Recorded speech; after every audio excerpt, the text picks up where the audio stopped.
we were living in Lauderdale. I'm 2 months old. Dad and Dudley get some horses. They were fishing, actually, deep sea fishing. They met Hugh Fontaine, who was a horse trainer of uh, other days, I guess you would say. And Hugh Fontaine was an ace in World War One, a pilot. Flew the old biplanes, flew with Eddie Rickenbacker in World War One. That's we could write 4 or 5 books about just about Fontaine and his antics. He's married to a Ziegfeld's Folly girl, so you don't know what that is, y'all look it up. But these are a bunch of characters, and it's a self-made movie, and someday who knows? But they meet Fontaine, and they own a bunch of cheap horses, and they're not doing well, and they're losing money. They're wanting to get out of the business, and it's a very early 1955. I'm getting ready to be 5 years old, and Hugh Fontaine comes to them. He wants them to buy a horse that's named is in Ocala actually at that time, just turned 2 year old named Needles, and they said, "No, Hugh, we're getting out of the business. We don't want it anymore." Blah blah blah, and Fontaine says, "Well," he said, "I'm going to sell my car and mortgage my house, and I'm going to buy this horse myself if you don't do it." And knowing what I know now, pro probably was hogwash. But anyway, they fell for it one more time, and they bought this horse, paid $20,000 for him, which was a lot of money back in those days. Ocala was not what you see today. I think we had one vet named Reuben Bronner, who was a cow vet, actually. Wonderful man, institution in Ocala for us old guys. But Dickie Leach was able to give the injections 2 needles and kept him alive, and he became what he became. But absolutely phenomenal horse. Was 2 year old champion in 1955, co-champion with a horse named Nail, Nail, and wound up being, of course, the Kentucky Derby winner the following year, 1956. You have to be a 3 year old to run the Kentucky Derby, but just a neat horse. Had a lot of speed. There was nothing here in Ocala to speak of as far as thoroughbreds. There were 3 other thoroughbred farms when my dad and Dudley decided to retire needless to stud in Ocala. But being the first Florida bred to win the Kentucky Derby was not easy. There's a Kentuckian sitting behind me. I got to be careful. But Okay, let's follow Ocala now. We've got her. We've got her. we were Tim and I were coming back from a sale one time about I don't remember the year. Doesn't make any difference. But we call mom and dad when we get back every time, and I said, Dad, I said those little hard boots they call them. Those hard boots don't treat us very well up there. And he laughed. He said you should have been up there in '56 when we took their trophy home. He said they didn't like us at all. But anyway, the relationship's gotten better with the thoroughbred industry. Florida was number 2 for a long time in thoroughbred production. I believe we're down to 3 now. But everybody thinks of Florida as being beaches and condos and Jackie Gleason and Doral and all that stuff, and that's fine. That's what they want to think. But they drive through Central Florida, kind of like probably my mom and dad did, and they fall in love with it. Because my dad was a geologist at heart. He knew good land, he knew good water, he knew good soil, and the lime rock base that runs through Ocala, Marion County, runs all the way up through Kentucky. It's the same, basically the same water aquifer and all that stuff that they have up there. And I told Lisa a short story about when my mom and dad were early married, and my dad was in the oil business and had his own company. Took him a while, but he got his own company, and actually had the nerve and the foresight to get on a plane, fly to New York City from Evansville, Indiana, in probably late 30s, early 40s, whenever it was, and walk into Chase Manhattan and get a loan for. He had that much confidence in what he was doing, and had enough peace. Later on, he said, "I was a little naive." He said, "But I had the dream," and he did. So he walks in, gets this loan, comes back. He's in the oil business, and he and mom are having a picnic. They go on picnics all the time. She thought she was on a date. Yeah, she thought she was going to a date, and they're sitting on top of this ridge or whatever. My dad whips out these binoculars. I don't know what mom thought, but anyway, Dad is got his binoculars on the oil rig next to the piece where they're having their picnic. And what Dad was doing, probably eating a sandwich in one hand, drinking a bourbon in the other, but he's counting drill pipe. This is back when they had the old drill bits they had to pull out and redo every now and again. I don't know much about the oil business, but he's sitting there counting drill bits to see how deep they're going, so he can calculate how much it's going to cost to put a well in next to the one, his piece of property next to these guys. So, where they were picnicking. yeah, they were. That was a picnic to mom and dad, but it was a different era. I think they must have had a lot more fun than people nowadays. That's just my opinion. But he saw this vision.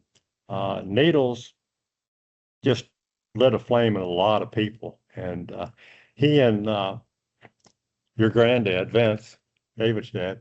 Happy birthday, David! Oh, thank you. Special guy right there. They were having dinner in South Florida before Needles ever ran as a 3-year-old, and my Uncle Vince was friends with a banker, and they were kind of back to back in this restaurant, and they're having this conversation about who's gonna win the Kentucky Derby that spring, later on that spring. And the banker that Uncle Vince knew was he leans back and says, "I know who's going to win the Derby." And Mom says, "Well, who?" And the guy says, "Nail, Nail, who was the co-champion with Needles as a 2-year-old." Vince says, "Okay." Vince didn't say a lot, but he was pretty special. So he didn't say anything, and he's sitting there, and 5 minutes go by, whatever, and he turns back around to his banker, and he says, "I got a guy here at this table that's got $50,000 says you're wrong." And he was. They didn't like come from means. No. They weren't. This was not like you're inheriting some oil fields and you're gonna go, and that was not it. I mean, these were industrious, entrepreneurial, pick up by the bootstrap guys who just figured some things out and became very good businessmen, but also had surrounded themselves with really good people. Something that all of us here can relate to. I asked Mom the day Dad died. I said, "Well, why'd you have such a big gap between your first child and your second child?" She grinned. "Did we have any money?" But they were very successful in the oil business because they worked hard, and the loyalty factor is important. And I'll try to get through this. I didn't get through this too good on Monday, but I'll get. Yeah, I'll it's a try great this. story of loyalty. Key to the story is he's got an ongoing oil company, and he's got rigs working and producing and all this stuff for the war. Well, he had a guy named Jack Dudley who was a tool pusher, his head tool pusher. And I don't know that much about the oil business, but it was important. Jack Dudley steps up and takes over the whole time Dad's gone for a year. And Dad told me later, he said, "I came back," and he said, "as if I had never left." And he said, so from that point on, they were partners. It went from BM Heath Drilling to Dudley and Heath Drilling, and they were partners from then on. When Dad moved to Ocala and bought his farm, Dudley bought the farm right next door. And they owned Needles together. It was a loyalty thing that you just lasted their whole lifetime.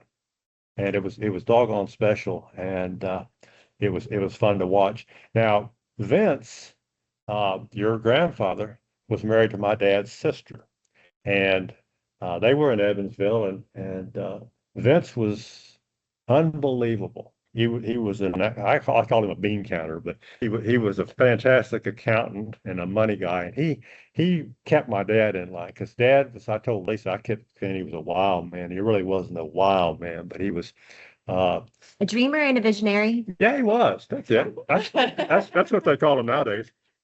But he was my Uncle Vince was just phenomenal. And his story is for another book too. But Vince was so structured and kept my dad in line as far as whatever he had to do. And I told Lisa the other day, we were moving some. I was a stockbroker for a brief period of time, and let me tell you about efficiency and loyalty. Uncle Vince, I called him up about some tax ID numbers and stuff like that when we were changing brokerage firms one time. And Vince spelled my own name for me. And I laughed and I loved it. I said, that's talk about confidence. But that's the kind of people they were surrounded with, these people and he had, all of them had lifelong friends. I'm just looking at some old photos that Kim's trying to get me to go through to decide what we should keep and not keep. And every Derby day, I get pretty popular, kind of like today. Tomorrow's the Derby, but 70 years, guys, is a long time. And I don't know how many people have ever even touched a Kentucky Derby winner, but I made you a bet the other day. I'll make you a bet that I'm thinking the only guy in America, maybe the whole world, that has ever pulled the tongue of a Kentucky Derby winner and ridden his lead pony around the backside of Hialeah Park. Good old Rusty, the Palomino. So, but a special horse, did so much for Ocala. People said, but I asked my dad, I said, did Needles start the thoroughbred industry in Ocala, in Marion County? He said, no, he said, I won't say that. He said, it was going to happen anyway. He said, but he speeded it up a lot. And he Just did. like a racehorse would. Yeah, he did. So Needles wins, and then he became very popular, and an offer to return him to Kentucky. And Heath and Dudley made a very deliberate choice with a lot of money thrown at them to stay here. That's a great story. In Needles' career, we talked about earnings, et cetera. In his career, he was champion 2-year-old, champion 3-year-old. He earned just a shade over $600,000 in 55, 56 money. I ran the numbers 99, I think it was, and that's about 3.4 million back then. Well, shoot, I looked at the purse for Saturday, and the winner's purse, I mean, part of the total purse is $5 million. Oh, that's crazy. So he's going to get, I think they get 55 or 60, at least 55, maybe 60% of the purse to the winner. So times have changed. But back to Needles, when he retired in probably after he ran three times as a 4-year-old in 1957, and he got an injury that he didn't want to go on with and decided not to, and he was going to be retired stud. And he was a good-looking horse. I'll back it up for you. His sire was Ponder, who won the Derby in 1949. Ponder's sire, Pensive, won the Kentucky Derby in 1944. Before that, there were 2 English Derby winners, Hyperion and then Gainsborough. I can't give you the years for those, but anyway, 5 consecutive Derby winners in succession, and I don't know that that's ever been done before. I know it hadn't been done at that time, probably not since. But anyway, so the guys from Kentucky come in with the money, and there's no reason to come to Florida. Three farms, sure, probably 14 broodmares, maybe something like that. I'm making that up. But I mean, there's nothing. I mean, a bunch of cattle. Dad bought a cattle farm, CY Ranch. But the boys from Kentucky come with the money. Yeah. And they're eyeballing this horse. And I mean, they want him to come to Kentucky. And they're still doing that stuff. Anyway, they offered Bull Hancock from Claiborne Farm, which is still around, one of the best farms in Kentucky, and controlled a lot of mares, et cetera, quality mares.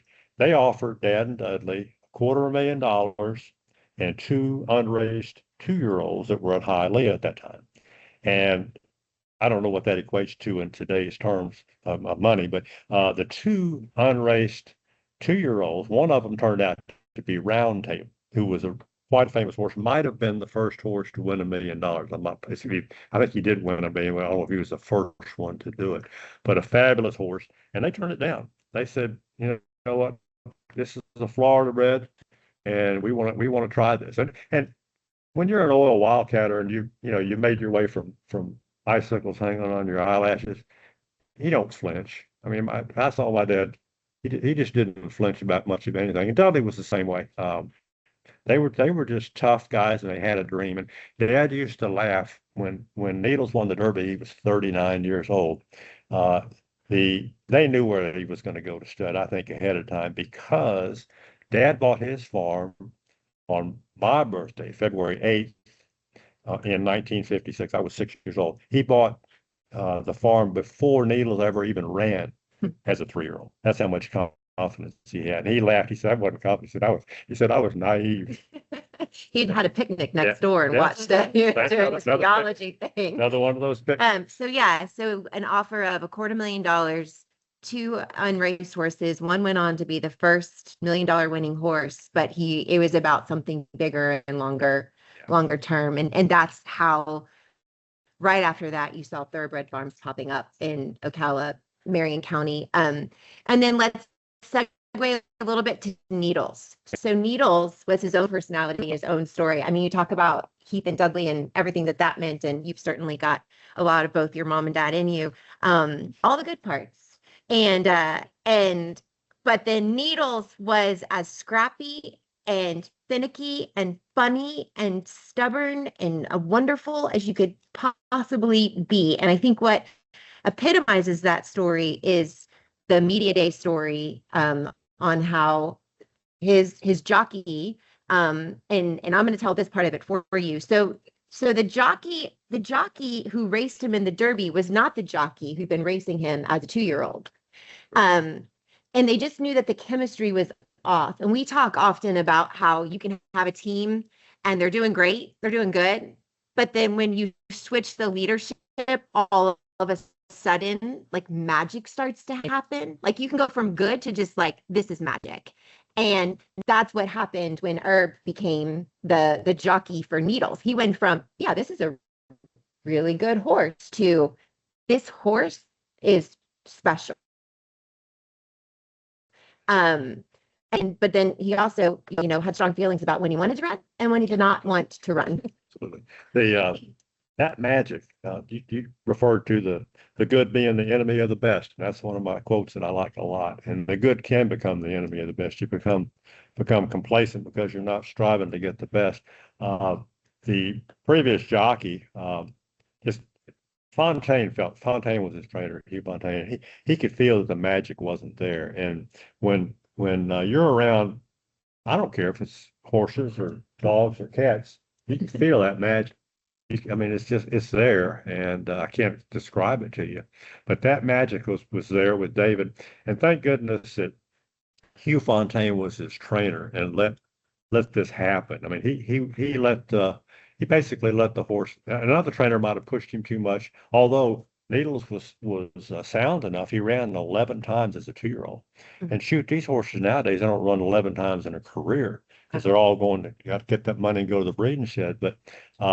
He knew David and Hugh Fontaine both knew the horse.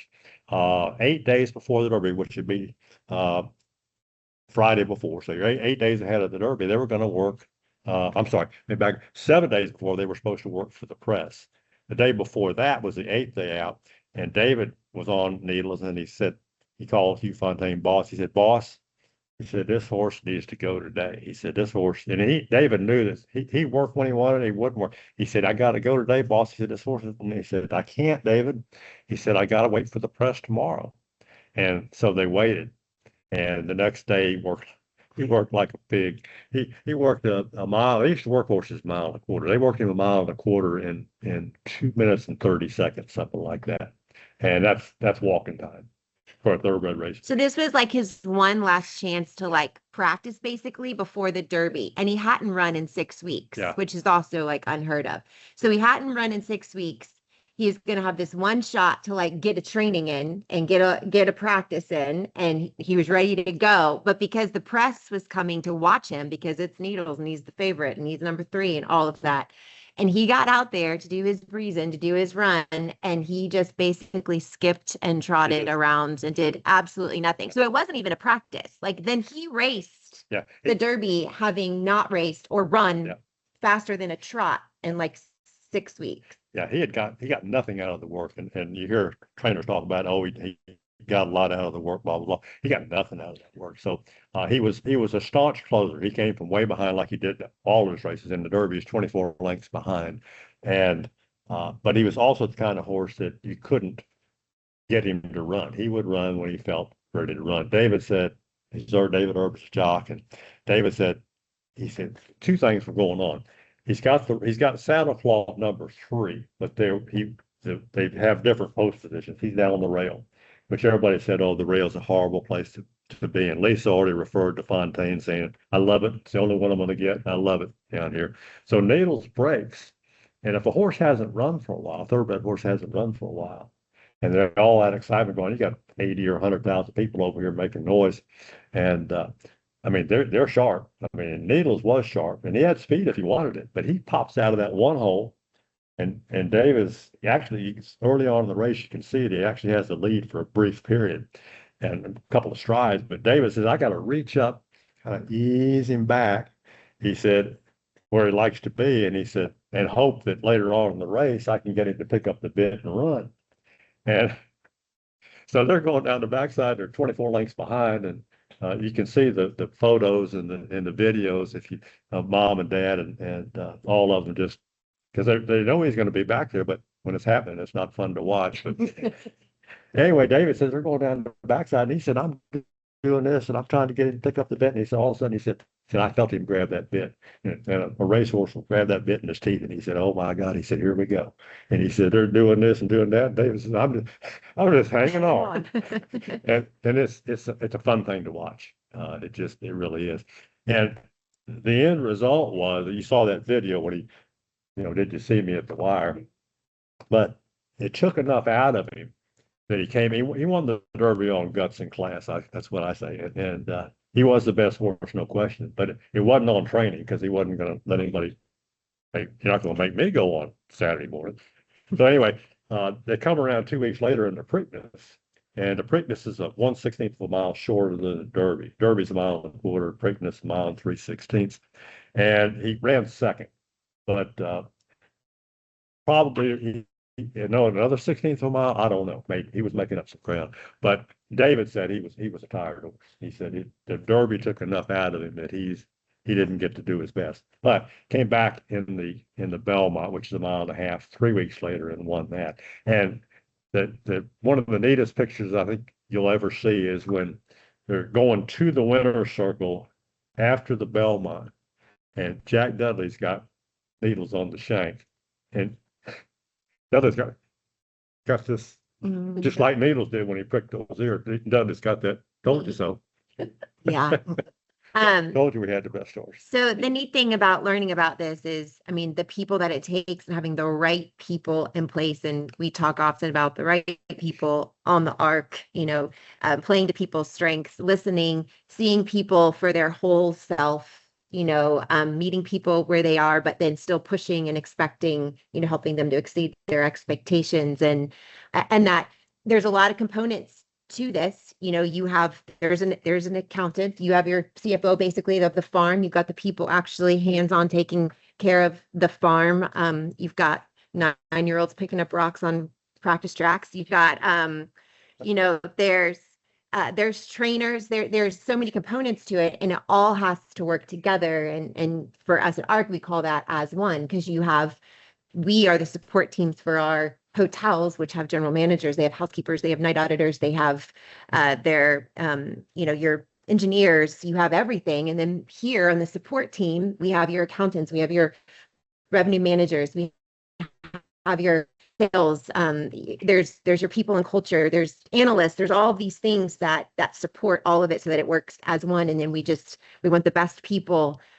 Yes, of course, qualified, but people who believe in what we're trying to do and they understand the vision and the dream. And obviously with what your dad and Mr. Dudley turned away, this was about believing in the vision and the dream and the people that you had on the team in what we believe is a very special place, and that is Ocala, and why it's one of the places where we have an office. And then your family also dabbled in, just a little quick detour here, in the hotel industry. How the heck did that come about?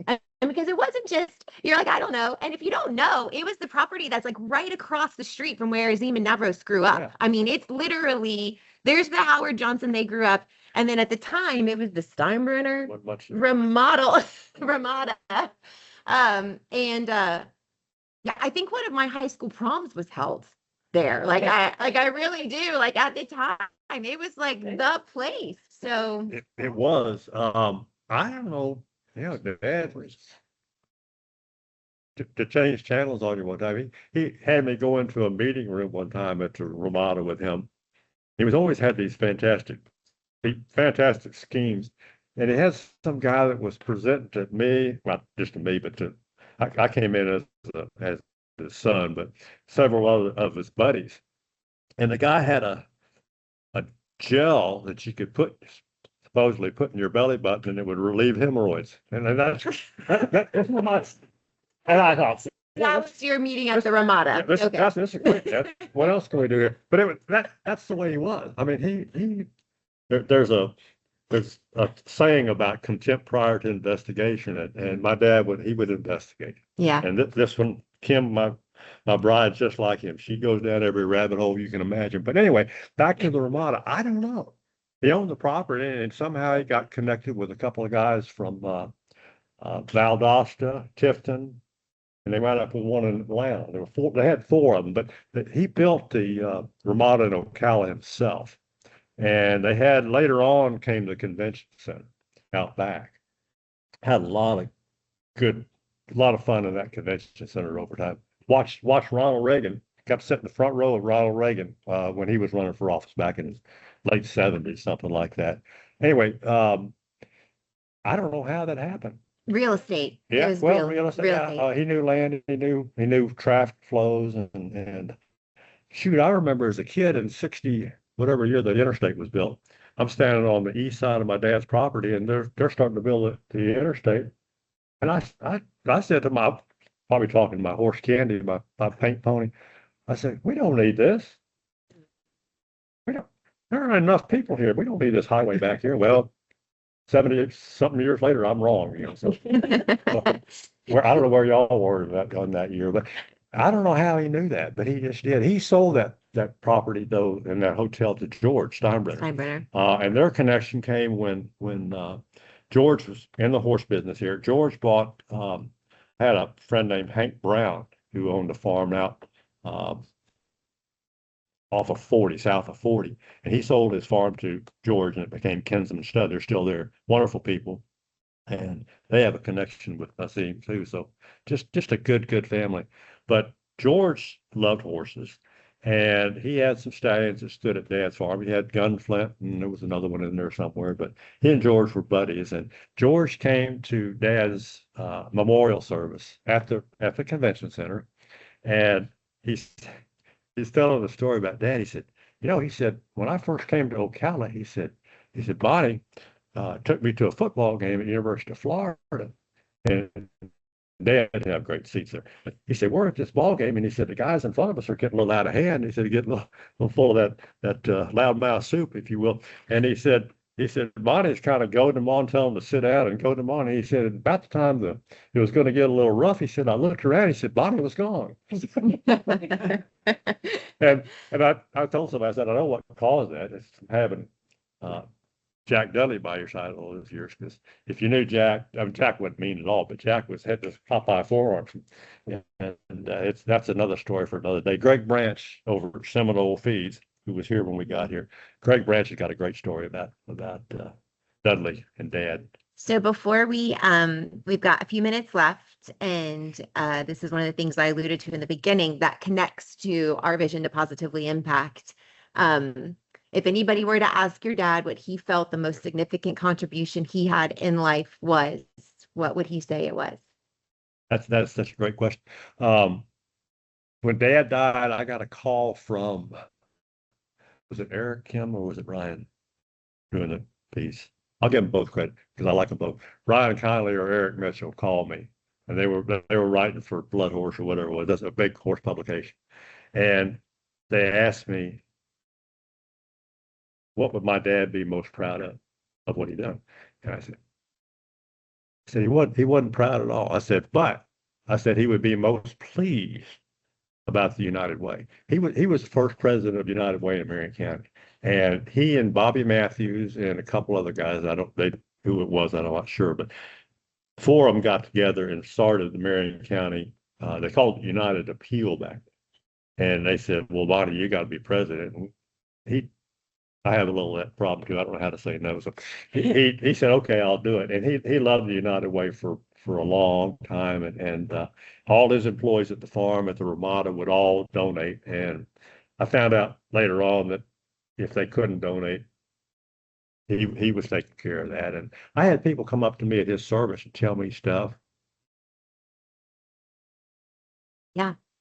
Part of what makes Ocala special. And so thank goodness they stayed, because it became more than, they grew an industry, definitely put Ocala on the map. Yep.